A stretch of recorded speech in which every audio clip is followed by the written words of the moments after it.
বেকার ছেলে তার মাকে বলছে, শুধু ডাল দিয়ে ভাত খেতে ইচ্ছা করছে না, একটা ডিম ভেজে দাও না মা। মা তখন বলছে, ডিম ঘরে বসে জন্ম হয় নাকি? শুয়ে বসে 3 বেলা শুধু বাপের ঘাড়ে বসে খাচ্ছিস, আবার মজা না হলে গলা দিয়ে খাবার নামবে না। নবাব দাদা জন্ম হয়েছে ঘরে, অকর্মা, এত বড় হয়েছে তাও কোনো কাজে খাটে না। বেকার ছেলের একটা ডিমের আবদারের বিপরীতে মা এতগুলো কথা শুনিয়ে দিল। রাগে গজগজ করতে করতে জায়গা ত্যাগ করলো। খাবার টেবিলে মায়ের এমন কথা শুনে গলা দিয়ে আর খাবার নামলো না। ভাতের প্লেটটা রেখে হাত ধুয়ে ফেললো। মা চাইলে ভালোভাবে বলতে পারতো ডিম নেই। আজ সে বেকার বলে মুখের উপর উঠতে বসতে খাবারের খোঁটাও শুনতে হচ্ছে। নিজেকে আজকাল একটা বোঝা মনে হচ্ছে। ভারী একটা দীর্ঘশ্বাস ছেড়ে রাতে না খেয়ে ঘুমিয়ে পড়লো ছেলেটা। রাত পেরিয়ে সকাল হলো, কেউ একটিবারের জন্য তাকে খেতে ডাকেনি। এক বুক চাপা কষ্ট নিয়ে না খেয়ে চলে গেল টিউশনি করতে। এটি দিয়ে হাত খরচ চালায় ছেলেটা। আজ চাকরিওয়ালা বড় ছেলে বাড়িতে এসেছে। যে ঘরে বেকার ছেলের জন্য একটা ডিম ছিল না, সেই ঘরে আজ বাহারি আয়োজন করেছে মা। দুপুরে বড় ছেলেকে যত্ন করে খেতে দিল মা। ওই সময় অভিও এসেছে বাড়িতে। মা তাকে একটিবার অব্দি খেতে ডাকলো না। পেটের ক্ষুধা জানে এক প্লেট ভাতের জন্য কত কটু কথা সহ্য করে নিতে হয়। বেকার ছেলেটা সকল কষ্ট চাপা রেখে নির্লজ্জের মতো ভাইয়ের পাশে এসে খেতে বসলো। মা ভাই হয়তো একটু বিরক্ত হলো তার আগমনে। মা দুই ছেলেকে ভাত দিল, তবে বড় বড় মাছের টুকরো গুলো এবং মাংসের টুকরো গুলো চাকরিওয়ালা ছেলের থালাতে উঠলো। অভি মাথা নিচু করে এক থালা কথা নামক খাবার হজম করছে।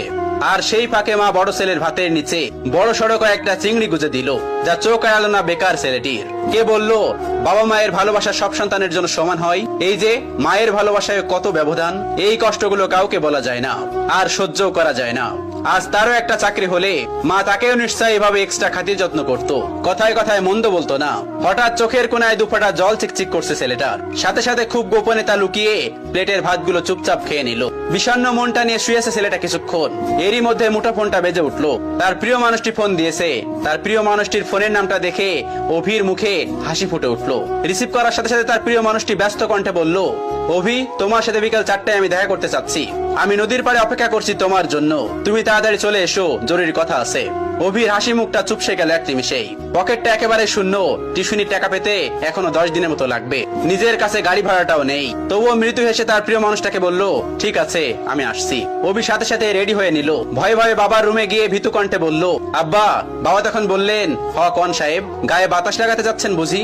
বাবার ঠেস মারা কথা গায়ে মাখলো না অভি, বরং অনুনয় করে বলল, আমাকে 100 টাকা দিবেন আব্বা, খুব আর্জেন্ট দরকার। বাবা তখন বলল, টাকা তো আর গাছে ধরে না যে তোকে ছিঁড়ে ছিঁড়ে দিব। নিজে কামাই করতে পারিস না? মানুষের ছোট ছোট পোলা বানো কত টাকা কামাই, পুরো সংসার চালাই, আর এত বড় দামড়া হয়েও বাপের কাছে টাকা চাও? এই লজ্জা করে না তোর? তুই সারাদিন গায়ে বাতাস লাগায় বেড়াবি, আর প্রত্যেক দিন তোর আমি টাকা দিব? অনেক তো বাসায় বাসায় খাওয়াইছি, আর না। তুই আমার সোজা সাপটা কথা শোন, আমি তো এত পকেট খরচ দিতে পারবো না। এখন থেকে নিজে নিজে ইনকাম করে খা, আর তা না পারলে আমার ঘর থেকে বাইর হয়ে যা। এত ঝামেলা আমার সহ্য হয় না, তুই আমার চোখের সামনে থেকে দূর হ। বাবার এতগুলো কথা শুনে ছেলেটার বুকটা মোচড় দিয়ে উঠলো। ভারী কয়েকটা দীর্ঘশ্বাস পেলে নিঃশব্দে বের হয়ে আসলো ঘর থেকে। এদিকে প্রিয় মানুষটা বারবার কল দিয়ে তাকে তাড়া দিচ্ছে। নিজেকে সামলে নিল অভি। বাগান থেকে একটা গোলাপ ছিঁড়ে নিজের পকেটে রেখে দিল অভি। অতঃপর পায়ে হেঁটেই গেল যথার্থ স্থানে। প্রিয়তমা আগে এসে বসে আছে। অভিকে দেখে উঠে দাঁড়ালো এবং বিরক্ত কণ্ঠে বলল, এত দেরি করলে যে? জানো আমি কতক্ষণ ধরে বসে আছি? অভি তখন বলল, সরি আমার অনুরাগী, রাগ করো না আমার উপর, আসতে একটু দেরি হয়েছে। প্রিয়তমা তখন বলল, চুপ করো, চুপ করে থাকো, নিশ্চয় টাকা ছিল না? নিশ্চয় পায়ে হেঁটে এসেছো? অভি তখন মাথা নিচু করে ফেললো। প্রিয়তমা তার হাতে একটা কার্ড ধরিয়ে দিয়ে বলল, সারপ্রাইজ।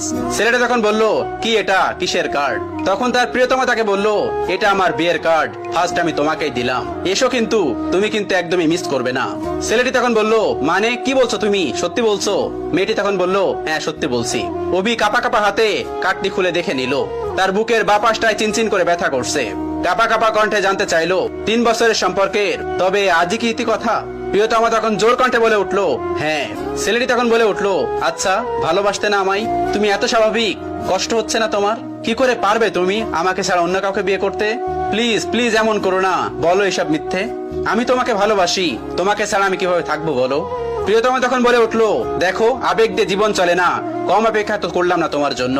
আমি আর আমার বাবা মাকে কষ্ট দিতে পারবো না, আমি চললাম। তখন ছেলেটি অনুনয় বিনয় করে বলছে, আমার হয়ে থেকে যাও না প্লিজ। প্রিয়তমা তখন বলে উঠলো, রাখতে পারবে তুমি? ছেলেটি তখন আবার বলল, আমাকে আরো কয়েকটা দিন সময় দাও না প্লিজ। প্রিয়তমা তখন জোর কণ্ঠে বলে উঠলো, রাখতে পারলে এক্ষুনি, আর না হয় আর আটকেও না। ছেলেটি হাঁটু গেড়ে বসে পড়লো মাটিতে। কিভাবে আগলে রাখবে নিজের ভালোবাসাকে? সে তো নিজেই বেকার, বাসায় নিজেরই তো জায়গা হয় না। তার উপরে অন্য কেউ তো নয়। অতঃপর মনের বিরুদ্ধে যে মাথা নিচু করে বলতে হলো, সরি অনুরাগী, তোমাকে রাখার সাধ্য যে আমার নেই। চলে যাও, তবে সুখী হও স্বামীর ঘরে। ভালো থেকো আমার না হওয়া প্রিয়তমা। বিদায় আমার অনুরাগী। অতঃপর 3 বছরের ভালোবাসার দাপন হলো বেকারত্বের কারণে। এভাবেই প্রতিনিয়ত হাজারো বেকার ছেলে হারায় তাদের প্রিয়তমাকে। অভি টলতে টলতে নদীর কিনারায় বসে পড়লো। নিজেকে পাগল পাগল লাগছে।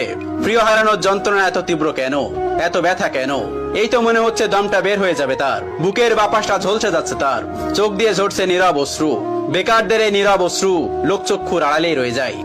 বুক পকেটের শখের গোলাপটা আর দেয়া হলো না, আর দেওয়া হলো না প্রিয়তমাকে। অভি উঠে দাঁড়ালো এবং গোলাপটা ছুঁড়ে ফেললো নদীর পানিতে।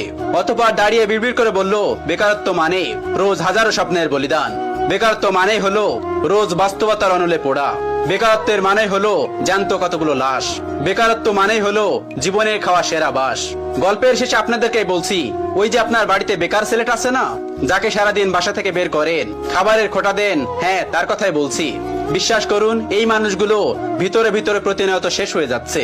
এদেরকে কথার আঘাতে প্রতিনিয়ত কষ্ট না দিয়ে, তাদেরকে বোঝা মনে না করে, বরং এদের পাশে থেকে এদের মনোবল মজবুত করতে সাহায্য করুন।